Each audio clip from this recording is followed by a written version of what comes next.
So I saw a hack on TikTok of how to do a messy bun so it looks cute, and I just don't know that it worked on my hair.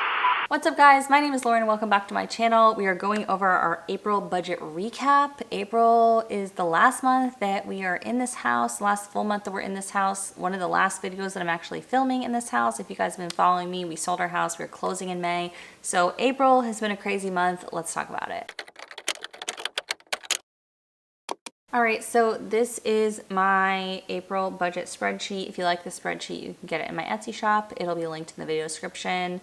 It comes with a detailed video tutorial, and it is an instant download to Google Sheets. So for April, we budgeted for $8,155 of income, and we brought in $8,747, which was an extra $592 over what we budgeted, which is always a good thing when you bring in more money, but it was more expensive than we had planned for as well. So let's talk about what we did. For Pay Yourself First, which is investing, we contributed $200 to stock options. Now, a few of you guys have asked me about these stock options, and I've kind of like talked about them in passing, but my husband has stock options through his company. So basically what stock options are is you're allowed to purchase the company stock at a low price, and then when there's a liquidity event in the future, hopefully it is for a much higher price, and you can cash them out then and make a lot of money, hopefully. So that's what we're doing. That's what we're working on. We're trying to exercise them now, so we're all set at a time in the future when a liquidity event happens. As long as we hold them for at least a year before we cash out,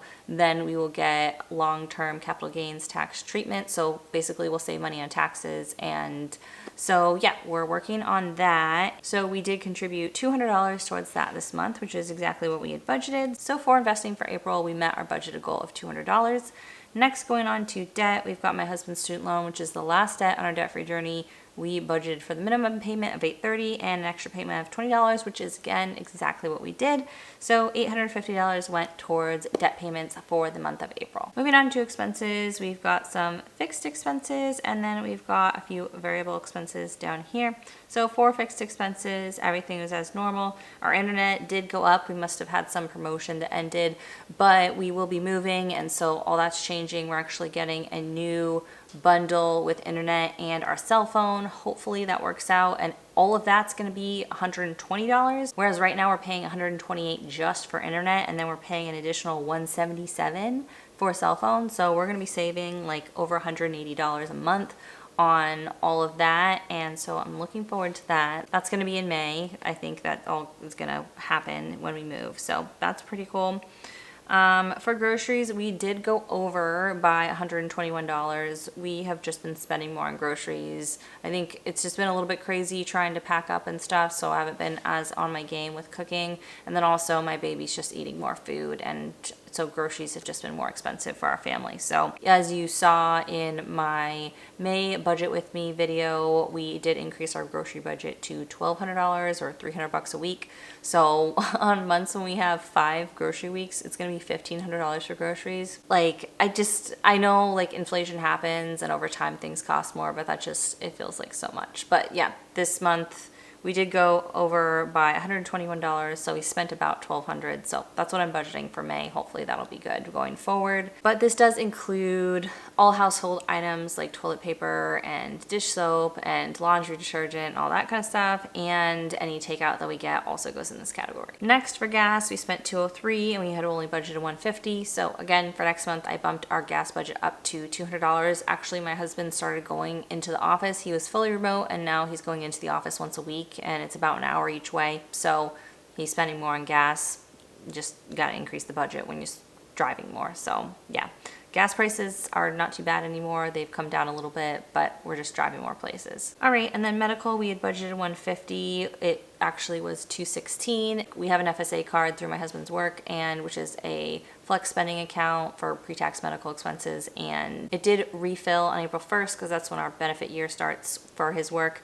But we didn't get our act together and put things on that card and switch copays and like all that kind of stuff. So we did spend $216, and yeah, hopefully we'll get that set up soon. It just hasn't been priority as we're trying to like get our life packed up. And then for miscellaneous, we only spent $6, so this was under budget, but We were over overall for expenses. We had budgeted $42.55 and we spent $44.97. So we were over by $242. So, all right, let's take a look at the sinking funds. So for our emergency fund, that shouldn't be there.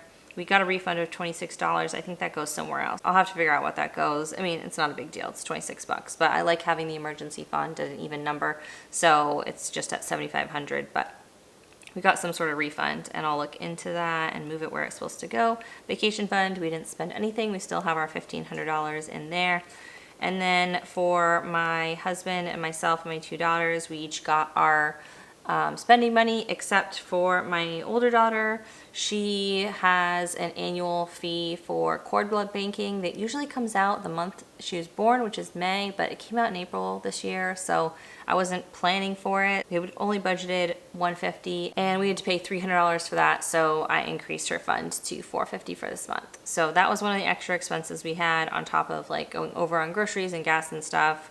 And then let's see, for activities and preschool, that was on budget. All right, for Miles expenses, we start out with $375 in there and we did contribute our normal $250. I spent $408 and I ordered him some food and stuff, and we still have $217 in there, so that's been working out better with $250 instead of the $150 or $200 we had been giving him before. For gifts, we start out with $1 in this fund and we only put 50 bucks, and then we spent $229, so we are at negative 178, which isn't good to be negative, but I'm putting extra in there in May, so hopefully we'll get caught up there.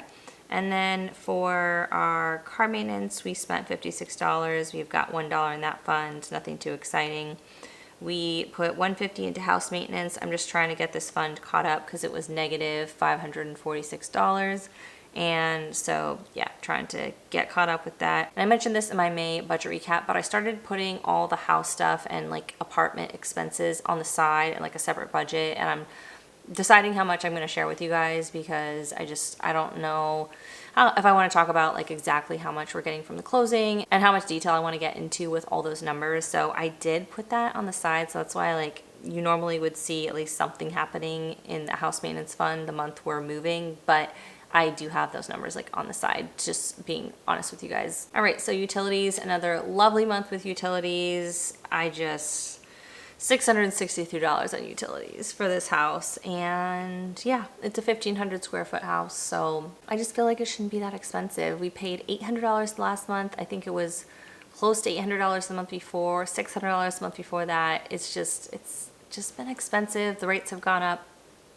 I don't know what to tell you. According to the person who helped us at the new apartment, he said that we shouldn't pay more than $200 a month any given month for utilities. Like that's the most we'll pay. So fingers crossed that that's what it ends up being, because that'll be a nice break from expensive utilities. And then finally, $159 on Christmas/girls' birthdays. My daughter's birthday's in May, so we've been working on stuff for her birthday, presents and party and stuff like that. So that's what we spent on for April. And we have been putting $150 into this fund every single month all year long, so we still have $441 here. So we started out with $94.02 in our sinking funds and emergency fund. We budgeted $28.50 and we actually put in $3,200. We spent $33.27, so basically everything we put in plus some, and we ended with $92.75 in sinking funds. Taking a look at the budgeted summary, so we basically did what we were planning. Pay Yourself First was 2.5% and we put 2.3%. We had budgeted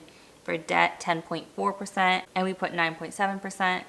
For expenses, we had budgeted 52.2% and we put 51.4% of our income to expenses. And then finally for sinking funds, we had budgeted 34.9% and we put 36.6. So the extra income basically went all to expenses and sinking funds, which is a bummer because when you have extra income, you really hope that it can go to your financial goals, which for us are debt payoff and Pay Yourself First, which is investing, and none of that $600 went there this month. So not my favorite type of budget month, but you know, it is a moving month, and this wasn't like us just like doing random shopping that we shouldn't be doing, like too many Amazon purchases or something. This was just us buying food for our family and like an annual fee of $300 that I forgot about, expensive utility month. Like just all that kind of stuff. So considering all that's going on right now, I feel okay about it, but I am looking forward to like getting settled in our new place with our new budget and getting back in the groove with trying to send more to our financial goals when we do have that extra income. So that is it for our April budget recap. I am just so excited for this move. I can't even tell you. At the time I'm filming this, we have like a little over a week till we move, and I'm just ready for it to be here. I'm ready to get set up on our new place and get all settled and get our new routine with our family. And I'm really feeling good about this. I'm feeling great about the decision to sell our house. I just feel like it's the right time to move on from this place. It's been a wonderful home, but we're ready for the next chapter, and I'm really excited for it to be here. Thank you guys so much for watching. Let me know how your April budget turned out. If you liked this video, give it a big thumbs up, and if you want to see more from me, hit subscribe, and I'll see you in the next one. Bye.